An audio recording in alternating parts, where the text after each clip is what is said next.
আপনারা দেখছেন জবর খবর, বাংলার স্পন্দন।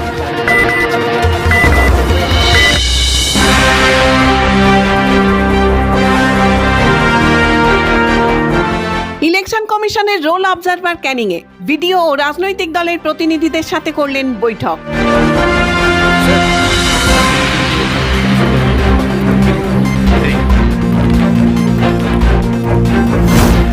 ক্যানিং মহকুমা শাসকের দপ্তরে বিডিও রাজনৈতিক দলের প্রতিনিধিদের সাথে বৈঠক করলেন ইলেকশন কমিশনের রোল অবজারভার শ্রী মুরুগান।